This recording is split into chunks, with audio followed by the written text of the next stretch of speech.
에베소 5장 1절로 14절입니다. 에베소 5장 1절부터 14절 말씀. 우리 같이 함께 하나님의 말씀을 받겠습니다. 그러므로 사랑을 받는 자녀같이 너희는 하나님을 본받는 자가 되고 그리스도께서 너희를 사랑하신 것 같이 너희도 사랑 가운데서 행하라. 그는 우리를 위하여 자신을 버리사 향기로운 제물과 희생제물로 하나님께 드리셨느니라. 음행과 온갖 더러운 것과 탐욕은 너희 중에서 그 이름조차도 부르지 말라. 이는 성도에게 마땅한 바니라. 누추함과 어리석은 말이나 희롱의 말이 마땅치 아니하니 오히려 감사하는 말을 하라. 너희도 정녕 이것을 알거니와 음행하는 자나 더러운 자나 탐하는 자 곧 우상 숭배자는 다 그리스도와 하나님의 나라에서 기업을 얻지 못하리니 누구든지 헛된 말로 너희를 속이지 못하게 하라. 이로 말미암아 하나님의 진노가 불순종의 아들들에게 임하나니 그러므로 그들과 함께하는 자가 되지 말라. 너희가 전에는 어둠이더니 이제는 주 안에서 빛이라. 빛의 자녀들처럼 행하라. 빛의 열매는 모든 착함과 의로움과 진실함에 있느니라. 주를 기쁘시게 할 것이 무엇인가 시험하여 보라. 너희는 열매 없는 어둠의 일에 참여하지 말고 도리어 책망하라. 그들이 은밀히 행하는 것들은 말하기도 부끄러운 것들이라. 그러나 책망을 받는 모든 것은 빛으로 말미암아 드러나나니 드러나는 것마다 빛이니라. 그러므로 이르시기를 잠자는 자여 깨어서 죽은 자들 가운데서 일어나라. 그리스도께서 너에게 빛주이시리라 하셨느니라. 아멘. 에베소서는 사실은 그 환경적인 부분은 굉장히 좋지 않습니다. 믿음 생활하기가. 그만큼 우상들로 가득 차 있었고 그곳에 사람들이 우상을 섬기는 마음들이 너무도 강했던 거죠. 그래서 그곳에는 그 아데미 신상이 있어서 그 신상에게 절을 하고 섬기는 일들이 너무도 잦았고 그 성전에서 행해지는 태폐적인 행위들이 이 믿음 생활하는 사람들의 마음에까지도 많이 와서 그들을 괴롭혔던 것들이죠. 그리고 그 영향력을 받아서 믿음에서 떠나서 우상에 절하고 또 우상을 섬기는 일들이 자자하게 있었던 그런 지역이었습니다. 그렇기 때문에 특별히 이제 이런 음행에 대한 부분들을 더 많이 말하고 있는데요. 이 에베소서는 특별히 교회에 대한 부분을 이야기를 하고 있죠. 교회에 대해서 교회가 어떤 것이냐. 교회는 정말 하나님의 놀라운 사랑을 받았고 하나님의 은혜를 받은 것이 바로 교회다라고 하는 거예요. 우리는 교회에 대해서 지금 그런 큰 의식들이 많이 없습니다. 교회 그냥 하나 건물 상가에 세워지고 또 아니면 자기들이 가지고 있는 것들 가지고서 교회들을 여러 개 세우고 하니까 주변에 너무도 교회들이 많다 보니까 교회에 대해서 그렇게 귀하고 소중함을 잘 모릅니다. 모르고 지나가고 그래서 교회에 대한 사랑도 그만큼 우리가 희석되어질 수밖에 없는 거죠. 교회가 얼마나 귀중하고 존귀한 것인가 그리고 하나님이 그 교회에 가치를 두고 있는 것인가를 알 때에 교회에 대한 사랑과 또 교회에 대한 애착과 그러면서 교회를 섬기고자 하는 마음들이 더 생겨지는데 이런 부분들이 희박해져 있죠. 그런 사람들에게 이 에베소서는 특별히 그 교회에 대한 가치, 또 교회가 역할, 또 교회를 하나님께서 세우신 목적 등등을 우리가 알기가 참 좋은 그런 책이 바로 이 에베소 교회입니다. 그래서 크게 나누어 본다면 에베소는 두 개로 이렇게 나누어질 수 있습니다. 하나는 교회를 하나님께서 부르셨다라고 하는 거죠. 교회는 하나님이 불러서 하나님의 부르심 앞에 응답해서 나온 게 바로 교회다라고 하는 거예요. 건물적인 부분도 있지만 이제 그건 하나 우리가 함께 모이기 위해서 있는 이런 예배당이지만은 실제 교회, 정말 하나님이 핏값을 주고 사신 그 교회, 그리고 예수 그리스도의 그리스도에 대한 온전한 고백 속에 세워진 그 교회가 얼마나 귀하고 가치 있는 것인가라고 하는 것을 우리에게 알려주는데요. 하나님이 우리를 부르셨다라고 하는 것이 1장부터 3장까지의 그 내용을 통해서 우리에게 그걸 잘 말씀해줘요. 그러면 나머지 4장부터 시작해서 6장까지의 말씀들은 그럼 무엇을 얘기하는 것인가? 그것은 교회로 부름받은 하나님이 거룩하게 부름받은 교회가 어떠한 일들을 행해야 하는가? 어떠한 삶을 살아야 하는가, 어떠한 역할들을 감당해야 되는가라고 하는 것을 우리에게 잘 가르쳐 주고 있습니다. 그래서 이 에베소는 우리가 조금 더 특별히 빛 가운데 행하라라고 하는 그런 말씀들, 우리가 그 말씀을 생각하면서 조금 더 우리가 이 에베소 교회를 더 생각해 봐야 될 것 같아요. 오늘은 일단 5장 1절부터 14절까지의 말씀을 보는데요. 다른 부분들도 보면서 우리 교회들이 어떠한 사명을 받았고 또 어떻게 일을 해야 하고 어떤 순종을 해야 되는지 그것을 더 나누어 보겠습니다. 오늘 이 5장에서 보면은 특별히 이제 우리 빛의 자녀들처럼 행하라라고 이렇게 말씀하는데요. 빛의 자녀처럼 행하는 것이 무엇을 보고 빛의 자녀처럼 행하라고 하는 것인가? 빛의 자녀와 같은 역할이 무엇이냐면 1절에 보면은 이렇게 얘기해요. 그러므로 사랑을 받는 자녀같이 너희는 하나님을 본받는 자가 되라 라고 얘기해요. 빛의 자녀의 삶은 곧 무엇과 같으냐? 하나님을 본받는 삶과 같은 거예요. 하나님을 본받고 살아가는 사람, 그리고 그 본받아서 하나님의 뜻에 순종하며 살아가는 사람이 곧 빛의 자녀처럼 행하는 것이죠. 빛 가운데서 우리가 행하는 삶이고 빛의 자녀처럼 행하는 삶이 바로 그 삶이라는 거예요.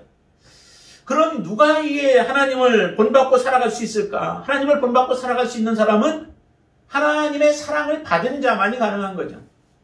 하나님의 사랑이 없이 우리의 의지로 이루어낼 수 있는 건 아니에요. 하나님의 사랑이 우리 가운데 먼저 충만히 임해야 되죠. 하나님의 사랑을 알지 못하는 자는 하나님이 요구하시는 사랑을 이루어낼 수 없습니다. 주님이 우리에게 요구하시는 바는 내가 너희를 사랑한 것처럼 너희가 사랑하라고 말씀하셨지, 주님이 사랑도 안 하시면서 우리에게 사랑하라고 요구하시지 않으셨습니다.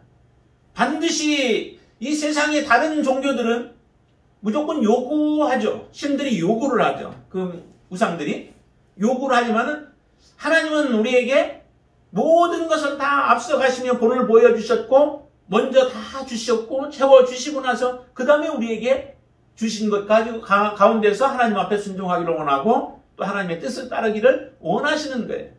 참 특이하죠. 다르죠. 하나님은 모든 권세를 가지고 있기 때문에 그냥 무조건적으로 요구할 수도 있어요. 그러나 그 요구를 이루어 드릴 수 없는 것이 우리 사람인 것을 알기에 하나님은 우리에게 먼저 풍성히 부어주시는 겁니다. 그래서 요한일서 같은 경우에도 보면 하나님은 사랑이시고 그 사랑의 하나님이 우리에게 먼저 오셨다는 거죠. 내가 하나님 앞에 나아간 게 아니라 하나님이 오셔서 나를 만나주시고 나에게 사랑을 부어주셨어요. 예수님께서도 그런 비유로 말씀하시잖아요. 500데나리온 빚진 자와 1만 달란트 빚진 자에 대한 비유를 우리에게 말씀해 주시잖아요. 너희들은 1만 달란트를 빚졌던 자들, 그래서 너희들의 생애 가운데 너희들은 소망이 없었던 자들이야. 하나님의 심판만이 기다리고 있었던 자들이야. 하나님의 영원한 저주 속에 있었던 자들이야.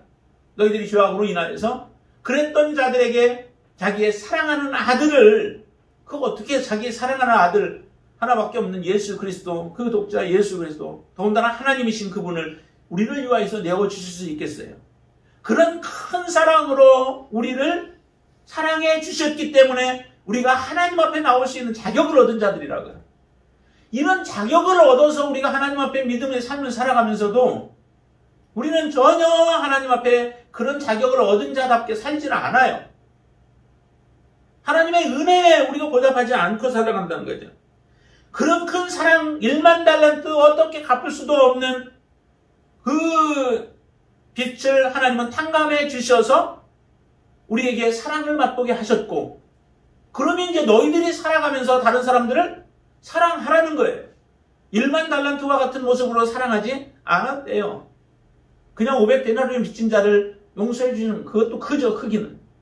500데나리온 빚진 자를 용서해 주시는 삶을 우리에게 살아가라고 하는데, 500데나리온이 아니라 50데나리온도 제대로 우리가 용서해 주지 못하고 탕감해 주지 못하며 살아가고 있는 그들을 향하여 주님은 말씀합니다. 너희들 중심으로 용서하지 않는다면은 그 왕이 탕감해 준 1만 달란트 다시 갚아야 된다. 갚아야 된다는 얘기는 용납이 없다는 얘기죠. 하나님의 용서가 없다는 거예요. 하나님의 자비를 받을 수 없다는 거예요. 하나님이 그렇게 우리를 사랑해 주셨는데 너희들은 그것조차도 못하겠느냐라고 하는 하나님의 부지런 아니겠어요? 우리가 정말 예수 그리스도를 만나서 하나님의 은혜 속에서 천국의 삶을 살아가는 자들이라면 우리의 삶 속에서 이런 삶이 나타나야 되는 거죠. 근데 참 안타까운 거예요. 사랑을 받은 자녀같이 사랑을 받았다면은 그러면 하나님을 본받는 삶을 살아가는 거예요. 하나님을 본받아서 살아가라는 거예요. 그게 바로 우리의 빛 가운데 살아가는 사람이요 빛의 자녀들처럼 살아가는 삶이라고 우리에게 말씀하시는 겁니다. 근데 그 말을 또 다른 말로 이렇게 표현을 해요. 2절에 보시면 이렇게 표현하죠. 그리스도께서 너희를 사랑하신 것 같이 너희도 사랑 가운데서 행하라 라고 얘기해요. 그리스도께서 너희를 사랑하신 것처럼 사랑하신 것 같이 우리도 사랑 가운데 행하라는 거예요. 사랑 가운데 행하는 사람이 하나님이 원하시는 삶이에요. 하나님이 우리에게 바라시는 빛된 삶이고 빛의 자녀들처럼 행하는 삶이라는 같은 의미들을 포함하고 있어요. 정말 주님이 우리를 어떻게 사랑하셨어요? 주님이 그리스도께서 우리를 사랑하셨다고 하는데 그 사랑은 이루 말할 수 없죠. 저 2절 후반절에 보시면 그는 우리를 위하여서 자신을 버리사 향기로운 제물과 희생 제물로 하나님께 드리셨다라고 얘기합니다. 자신을 버려서 향기로운 제물로 드렸대요. 향기로운 제물은 구약에 보면은 하나님 앞에 번제로 태워 드릴 때에 그 향을 맡으시면 하나님이 기뻐하시는 거죠. 모든 죄가 다 태워짐으로 인하여서 깨끗게 되어지고 의롭게 되어짐으로 인하여 하나님이 기뻐하시는 그 모습이에요. 그 모습을 그대로 이렇게 표현하고 있는 거죠. 향기로운 제물로 예수님이 드려졌대요. 저와 여러분들을 위해서. 그리고 예수님은 희생 제물로 하나님 앞에 드려진 바 되었대요. 근데 우리가 믿음으로 살아간다고 하면서 우리의 삶에 정말 하나님 앞에 희생하며 드려지는 부분이 과연 어느 정도인가요? 나의 가장 귀한 것, 나의 가장 소중한 것들도 하나님 앞에 우리가 드릴 수 있는 믿음으로 하나님 앞에 살아가고 있는 거예요. 우리는 우리의 것 조금도 하나님 앞에 양보하기를 거부하는 경우가 많잖아요.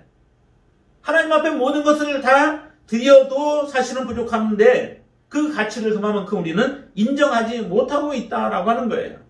주님께서 우리를 위하여 베푸신 그 희생의 가치, 또 향기로운 제물로 드려진 그 가치를 인정하지 못하기 때문에 우리의 것을 하나님 앞에 드리는 데 있어서 우리의 시간을 드리고 우리의 재능을 드리고 우리의 마음을 드리고 우리의 물질을 드리고 하는 데 있어서 제대로 우리가 드리지는 못하는 거예요. 그런 자들을 향하여서 하나님께서는 이제 엄중하게 얘기를 하죠. 하나님의 나라에 기업을 얻지 못할 것이다 라고 얘기를 해요. 자, 그러면은 하나님을 본받는 삶 아니면은 빛의 자녀들처럼 우리가 행하는 삶을 살기 위해서 해야 할 것이 세 가지가 있어요. 지금 여기 오늘 본문에서만 보면은 세 가지가 있는데 그 첫 번째가 뭐냐면은 우리가 버려야 할 것들을 버려야 되죠. 자, 거기에 이렇게 얘기합니다. 3절 말씀 보세요. 3절에 보시면 음행과 온갖 더러운 것과 탐욕은 너희 중에서 그 이름조차 부르지 말라. 이는 성도에게 마땅한 바니라. 무엇을 버려야 돼요? 음행, 온갖 더러운 것, 그 다음에 탐욕이라고 말씀해요. 그것을 5절에서는 이렇게 또 표현하죠. 5절 한번 보시죠. 너희도 정녕 이것을 알거니와 음행하는 자나 더러운 자나 탐하는 자 곧 우상 숭배자는 다 그리스도와 하면서 얘기를 하죠. 음행하는 자, 온갖 더러운 것, 더러운 자, 탐하는 것, 그러면서 거기다 우상 숭배라고까지 이렇게 말씀해요. 이것들을 버려야 한다는 거죠. 음행은 정말 굉장히 추한 것들이잖아요. 다 여기에 보면은 그 성적인 부분과 좀 관련이 있어요. 음행도 그렇고 온갖 더러운 것도 그렇고.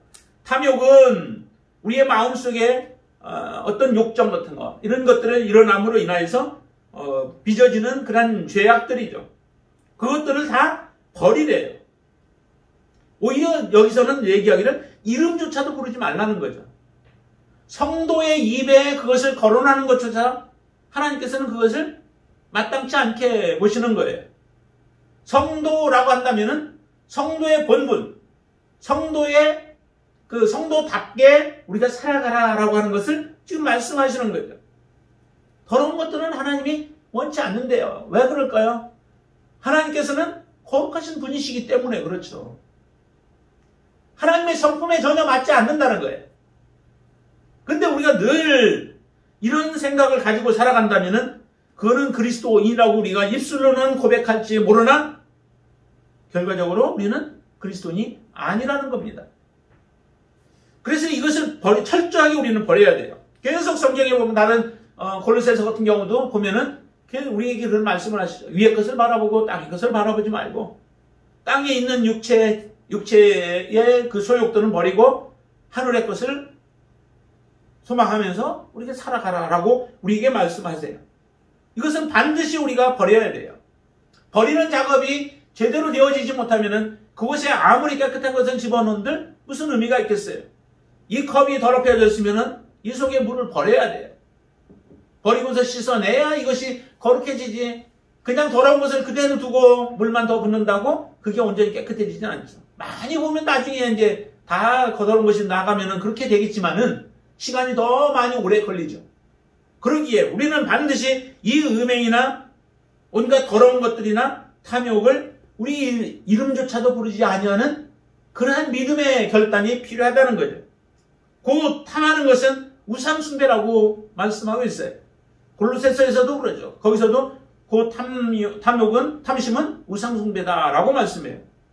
예수님도 한번 그 어리석은 부자 비유하시는 가운데서 그런 말씀하시잖아요. 형제가 와가지고 예수님한테 형이 자기의 재산까지도 다 지금 빼앗아 갔는데 그것을 동생인 자기에게 좀 나누어 주라고 그렇게 좀 말씀 좀 해달라라고 하는 요청을 와서 하잖아요. 그때 주님은 얘기해요. 누가 나를 너희의 재판관으로 세웠느냐 하시면서도 주님이 말씀하시죠. 탐심을 버리라는 거예요. 그 동생이 요구하는 것은 사실은 이 세상에서는 당연한 거예요. 탐심이라고 볼 수도 없죠. 그것은 마땅히 자기 몫으로 받아야 할 그런 몫이라는 거예요. 그걸 몫을 주기를 원해서 예수님한테 요청한 거예요. 그런데도 예수님은 탐심을 버리래요. 왜 탐심을 버리라고 했나요? 탐심 그 많은 것 갖지 않는 것에 따라서 우리의 생명이 거기서 있지 않다라고 말씀해요. 생명은 예수 그리스도를 만나는 거예요. 하나님 안에서 말씀 안에서 우리가 그 생명을 얻는 것이지 생명을 얻지 못한다면 이 세상에 많은 것을 소유한들 가진들 그게 무슨 의미가 있겠어요? 많이 갖는다고 해서 우리가 더 이 땅에 조금 편안하게는 살지 모르나 그것이 우리에게 진정한 행복을 줄 수 없는 거죠. 진정한 생명을 우리에게 주지 못해요. 그러기에 탐심을 버리고 오히려 생명을 얻는 자가 되기를 원하여서 그렇게 말씀하시는 거죠. 우리 안에 무언가를 정말 내 것이 아니고 또 내가 과도하게 갖는 그러한 욕심들은 그것은 다 탐심에 해당되는 것이다 라고 우리에게 말씀하는 거예요. 이런 자들에 대해서는 이렇게 결론을 냈죠. 하나님 나라에서 기업을 얻지 못한다. 하나님 나라에서 우리의 기업이 없다면은 그 사람은 어떤 사람이에요? 하나님 나라에 기업이 없으면 결국 우리는 하나님 나라에 들어가지 못하는 자예요. 그렇게까지 말씀하는 거예요. 하나님 앞에 부름을 받았다고 하는데 하나님의 부름을 입은 자들인데 그런데 하나님 나라에 기업을 얻지 못하는 삶을 우리가 살아가고 있다면은 그거는 이 땅의 실패의 삶을 살아간 것밖에 되지 않잖아요. 그래서 사도 바울은 지금 에베소 교인들을 향하여서 이런 너희들이 이와 같은 환경 속에서 지금 살아가서 늘 그런 환경에 의하여 영향을 받으며 살아가지만은 그러나 하나님 나라에 들어가기 위해서는 이것을 너희들이 버려야 된다는 거예요. 그걸 입에조차도 오르내리지 않도록 그렇게 너희들이 단속해야 된다라고 하는 거예요. 그게 바로 그리스도인들의 삶이고 하나님의 자녀들의 삶임을 말씀해 주고 있는 거죠. 4절에서도 이렇게 얘기하고 있죠. 4절도 한번 보세요. 4절에 같이 보시죠. 누추함과 어리석은 말이나 희롱의 말이 마땅하지 아니하니 오히려 감사하는 말을 하라. 누추함 정말 더러운 것들이죠. 어리석은 말, 희롱의 말, 뭐 농담 같은 거 비슷한 말들이겠죠. 이런 말들인데 그런 것조차도 하나님은 허용하지 원치 않아요. 우리 그리스도인들의 입술에는 정결함이 있기를 원하고 우리 그리스도인들의 입술에는 따뜻함이 있기를 원하고 우리 그리스도인들의 입술을 통해서는 위로함이 있기를 원하는 게 하나님이 원하시는 그리스도인의 삶이라는 거예요. 너희들이 부름을 받았으면, 하나님의 자녀로 부름을 받았고 하나님의 은혜를 입었으면 마땅히 이와 같은 삶을 사는 게, 그게 바로 부름받은 증거요 구원받은 증거다라고 하는 것을 사도 바울은 이야기를 하고 있는 겁니다. 너희들이 구원받았다고 하는데 이런 증거들이 없느냐? 그것은 버리운 자들이라 라고 하는 것을 말씀하는 거예요. 그래서 빨리 회개하고 돌이켜야 되는 거죠. 그러면 두 번째 해야 할 일이 뭐예요? 하나는 버렸으면은 그 다음에 해야 할 것이 4절에 감사하는 말이에요. 감사하는 말을 하라는 거예요. 하나님 앞에 감사뿐만 아니죠. 하나님 앞에 해야 할 감사는 너무 더 많죠. 근데 좀 교만해지고 또 얼굴이 두꺼워지고 하다 보면은 은혜를 받았음에도 받은 바대로 감사하지 못하죠. 그래서 10명의 그 문둥병자들 우리가 얘기할 때마다 그런 얘기를 하잖아요. 문둥병이면 얼마나 이게 참 끔찍한 병이에요. 헤어나올 수 없는 길이죠. 한번 그 문둥병에 빠져들면 거기서 고침받을 수 있는 길이 없는, 점점 죽음을 향해서 자기 스스로 가고 있는 그 모습을 그대로, 우리도 다 죽음을 향해 가고 있지만은, 그러나 더 현실적으로 느껴지면서 고통을 느끼면서 모든 것으로 사회로부터도 차단되어진 가운데서 생활해야 하는 정말 비참한 삶이 바로 이 문둥병의 삶 아니겠어요? 그 문둥병에서 고침을 받았다면은 그들의 마음에는 정말 평생 은인으로 생각하고 평생 감사하며 살아가는 삶이 되어야 되죠. 얼마나 마음이 간사한지 가는 사이에 고침을 받았는데도 다시 와서 고쳐주신 분 앞에 감사하지 않아요. 그게 우리들의 모습이었던 것 같아요. 지금 우리가 믿음으로 살아간다 하면서 우리의 모습 속에도 그런 모습이 있지 않나, 우리가 한번 살펴보셔야 돼요. 이 감사가 하나님이 우리에게 베풀어 주신 바가 너무 크기 때문에 그 감사가 우리의 삶을 통째로 우리를 주장하고 우리를 다스리는 거 아니겠어요? 그래서 감사가 나오는 거죠. 그래서 하나님 앞에 찬송이 나오고 하나님 앞에 영광을 돌리는 삶을 살아가는 거죠. 그 감사가 하나님과의 관계에서만이 아니라 이 감사는 그 다음에 어디까지 먼저는 사람과 사람과의 관계 속에서, 대인관계 속에서도 이것이 이루어져야 돼요. 그런데 이런 감사가 너무 우리는 무시하며 살아가요. 세상에 영향을 받기 때문에, 환경에 영향을 받기 때문에 그럴 수도 있지만은, 반대로 얘기한다면은 하나님이 우리에게 베푸신 그 은혜에 대해서 실제 몸으로 느끼는, 또 우리의 삶으로 실제 느끼는 그런 느낌이 약하기 때문에 그런 거예요. 그 은혜로 우리가 제대로 받아들이지 못했기 때문에 그래요. 하나님이 우리에게 베푸신 바 그 은혜가 크면 우리는 모든 부분들에 있어서 감사로 하나님 앞에 응답하며 살아갈 수 있을 거예요. 그런 이야기를 들으면서도 사람들은 많이 그것을 변명을 하죠. 내가 이래서 못했고 저래서 못했고 많은 이유들을 대요. 그것은 우리의 믿음에 무언가가 문제가 있을 수 있다라고 하는 부분입니다.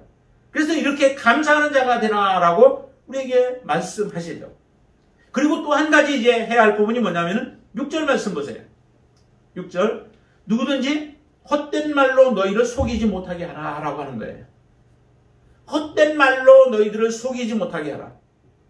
다시 말하면 이 헛된 말에 의하여 속아 넘어간다는 얘기죠. 사람들의 말에 너희들이 현혹되어진다라고 하는 거예요. 근데 그 헛된 말이라고 하는 것은 그들이 3절에서부터 쭉 이제 내용을 보면은 그런 행동들을 해도 그 행동들에 대해서 사람들이 나쁜 것이다라고 얘기를 안 하는 거예요. 그것에 대해서 두둔하는 거예요. 그것을 인정하는 거예요. 로마서에서도 보면은 그렇게 얘기하잖아요. 로마서 한번 보실까요? 조금 앞쪽으로 한번 더 봐보세요. 로마서 1장, 로마서 1장 32절 말씀 보세요. 로마서 1장 32절 찾으셨나요? 제 성경으로 240쪽이에요. 자, 32절 우리 한번 같이 읽습니다. 그들이 이 같은 일을 행하는 자는 사형에 해당한다고 하나님께서 정하심을 알고도 자기들만 행할 뿐 아니라 또한 그런 일을 행하는 자들은 옳다 하느니라. 쭉 나열합니다. 하나님 앞에 사형에 해당되는 것들.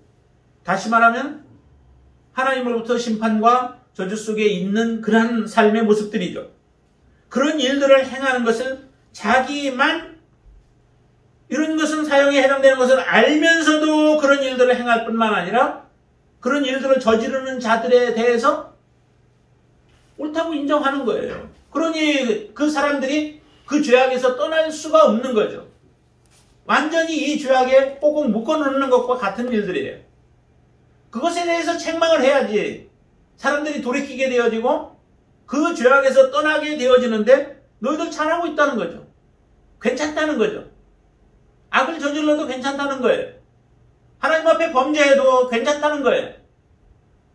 그래서 사람들의 마음을 둔하게 만들고 죄에 대해서 용납하게 만들고 죄가 그들의 마음속에 들어오도록 만드는 일들을 행하고 있는 그 자들에 대해서 지금 사도 바울이 책망하는 거예요.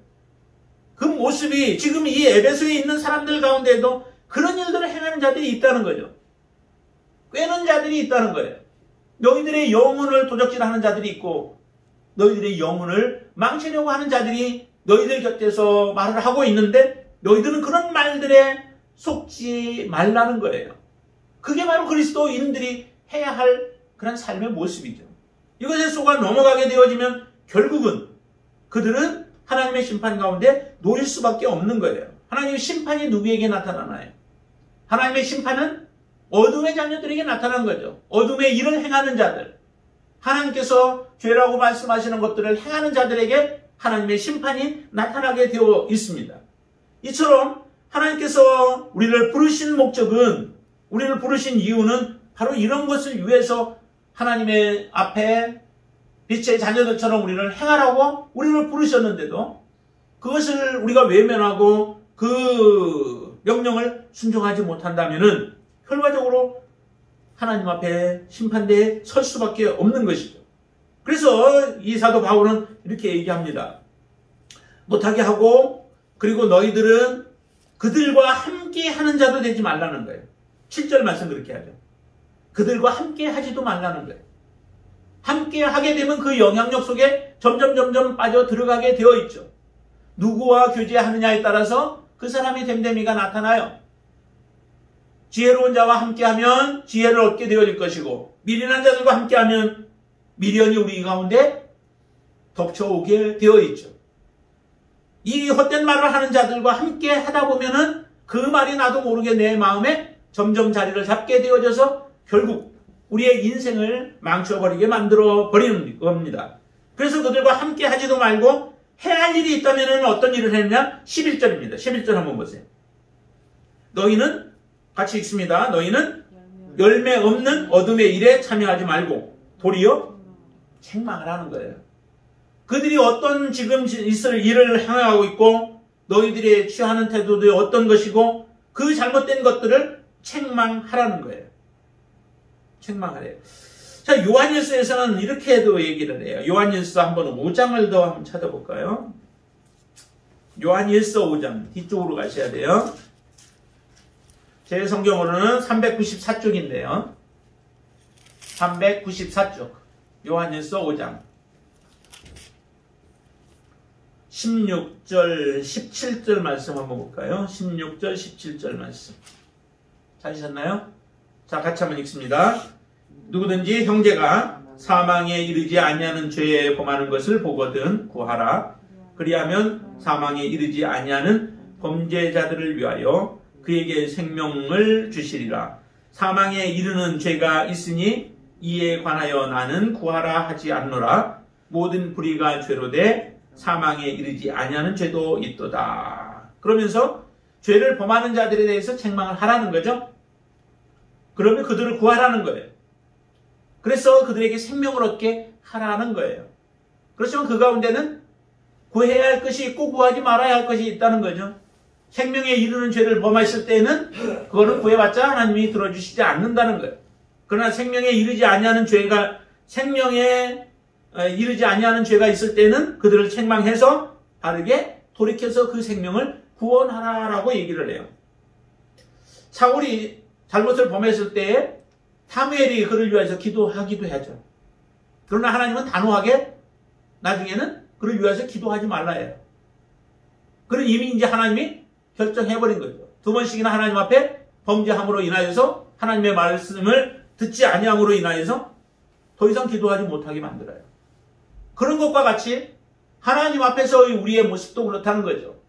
같은 형제로 같이 섬겼었는데 그들이 사망에 이르는 죄들을 범했을 때는 그것은 하나님이 용서할 수 없는 부분들이 있다는 거예요. 그러나 그렇지 않고 그들이 혹시 부지 중에 죄들을 범하여서 자기도 알지 못하고 빠져든 부분들이 있다면 그들의 잘못들을 깨우쳐서 돌아오게 만들라는 거죠. 그래야 그들이 구원을 받기 때문에 그렇다라고 얘기해요. 여기서도 지금 그들이 너무도 여러 가지 환경 속에서 하나님의 말씀을 받았다고 하지만 그 말씀들을 제대로 알지 못하여서 말씀에 넘어간 부분들이 있다면 그들을 책망해서 바르게 돌아오게 하라는 거예요. 그렇게 됐을 때에 그들은 잘못된 부분에서 돌이켜서 빛 가운데로 나오고 하나님의 은혜 가운데 머무는 자들이 되어질 수 있기 때문에 그런 사명을 바로 이 에베소 교회에 있는 사람들에게 주님은 지금 말씀하고 계신 겁니다. 정말 우리가 해야 할 부분들이 무엇일까요? 그래서 이런 잠자는 자들로 하여금 깨워서 죽은 자 가운데서 일어나라 라고까지 명령해요. 책망하고 또 이렇게 해야 할 일들이 그것이 바로 교회에게 주어진 사명들이라는 거죠. 정말 우리는 어느 지금 상태에서 살아가고 있나요? 저와 여러분들은 정말 하나님의 은혜를 받은 자이잖아요. 하나님의 구원을 받은 자이고 그 구원을 믿고 확신하며 하나님 앞에 나온 자들입니다. 우리 안에 이제 이 모든 음행과 더러운 것과 온갖 더러운 것과 탐욕들이 제거가 되어졌나요? 제거가 되어지지 않았으면 거기서부터 다시 시작을 해야 돼요. 다시 시작을 하고 그리고 우리의 입술에 항상 감사가 끊이지 아니하는 삶을 살아가면서 더 이상 헛된 말들에 속지 아니하고 믿음으로 살아가는 삶을 지금 우리에게 요구하시는 겁니다. 거기에서 몇 가지 더 이게 또 뒤에 보면은 이제 나오게 되어지는데 그거는 다음에 또 보겠습니다. 그래서 이처럼 빛의 자녀들과 같이 우리가 정말 살아가고 있는가? 하나님이 지금 보시는 하나님의 원하시는 열매를 맺고 있는가? 하나님은 우리에게 이런 열매를 요구하시죠. 9절에 이렇게 얘기합니다. 9절 한 번 더 보시죠. 9절 같이 읽습니다. 빛의 열매는 모든 착함과 의로움과 진실함이 있느니라. 빛의 열매, 빛의 자녀들에게 요구하시는 것, 하나님을 본받는 자들에게 있어야 하는 것, 그 세 가지를 지금 여기서는 갖춰서 얘기하죠. 그것은 모든 착함이래요. 그리고 의로움이래요. 진실함이래요. 모든 착함은 선을 얘기해요. 내가 정말 선한가? 하나님이 원하시는 선이 내게 있는가? 더러움이 아니라 선이 내게 있는가? 그 선이 반드시 있어야 되죠. 하나님 앞에 우리는 열매를 드려야 돼요. 그 열매, 선한 열매가 내게 있는가? 착한 행동을 이야기하는 게 정말 하나님이 원하시는 그 선, 착함이 있는가? 그리고 두 번째는 의로움이래요. 의죠. 하나님의 의가 있는가? 바리새인들과 같은 자기의 의가 아니에요. 내가 무엇을 행해서 하나님으로부터 천국에 들어가겠다고 하는 그런 의가 아니에요. 사람들에게 내세우기 위한 의가 아니에요. 예수 그리스도로 나를 의롭게 만드신 그 의가 내가 안에 정말 있는가 하는 거예요. 그 하나님의 사랑을 우리가 받아들인 자에게 이런 의가 있는 거예요. 그리고 진실함이래요. 진리예요. 정말 말씀이 내 안에 있고 내가 안에 정직함이 있고 또 진실함 가운데 살아가는 자인가. 이런 열매를 요구하시는데 그게 나중에 가면 뒤에 가면 갈라디아서 가면은 성령의 열매로 이제 표현되어지기도 하죠. 이것은 하나님의 온전한 성품이에요. 하나님의 성품이 내 안에서 그대로 이루어지고 있는가. 하나님이 원하시는 그 성품을 우리가 내어 놓아야 되죠. 그것은 내 힘이 아니라 주님을 사랑하면 또 주님의 사랑이 내 안에 정말 있으면 그것은 나타나게 되어 있는 겁니다. 우리가 억지로 해서 만들어낼 수 있는 게 아니고 정말 하나님을 사랑한다면 그 사랑함 속에서 이런 모습은 나타나게 되어 있는 거예요. 그것이 우리의 삶을 이끌어가므로 우리를 선한 가운데로 또한 착한 말을 하면서 선한 감사한 말을 하면서 우리의 죄들은 미워하고 살아가는 삶이 되어질 줄을 믿습니다. 이런 삶을 살아가는 게 하나님이 우리를 부르신 목적이에요. 그 목적대로 우리가 하나님 앞에 순종하며 살아가는 저와 여러분들이 되시기를 주님의 이름으로 축원을 드립니다. 아멘. 기도하겠습니다. 아버지 하나님, 우리 자신을 다시 한번 이 시간도 돌아봅니다. 하나님 앞에 우리의 모습이 어떤 모습입니까? 하나님, 우리를 부르셔서 하나님의 자녀 삼아주신 데는 분명한 하나님의 목적이 있었습니다. 하나님의 기이한 빛을, 또 하나님의 영광을 드러내는 삶도 우리가 마땅히 드러내야 하고, 또 우리가 이 땅에 살아가는 동안에 정말 하나님께서 우리에게 요구하시는 바 더러움들을 더 이상 이제 가까이 하지 않냐고 완전히 끊어버리고, 하나님이 원하시는 바 선한 모습으로 살아가기를 원하시는 하나님의 마음을 그대로 우리가 따라 살게 하여 주시옵소서. 예수 그리스도를 본받는 자가 되게 하여 주시옵소서. 사랑 가운데서 행하게 하여 주시옵소서. 빛의 자녀들처럼 우리가 행하게 하여 주시옵소서. 온전한 빛 가운데 행하여 우리의 삶을 통하여 하나님 선함과 의로움과 진실함이 나타날 수 있도록 역사하여 주시옵소서. 예수님의 이름으로 간절히 기도드리옵나이다. 아멘. 찬양하겠습니다. 찬양 500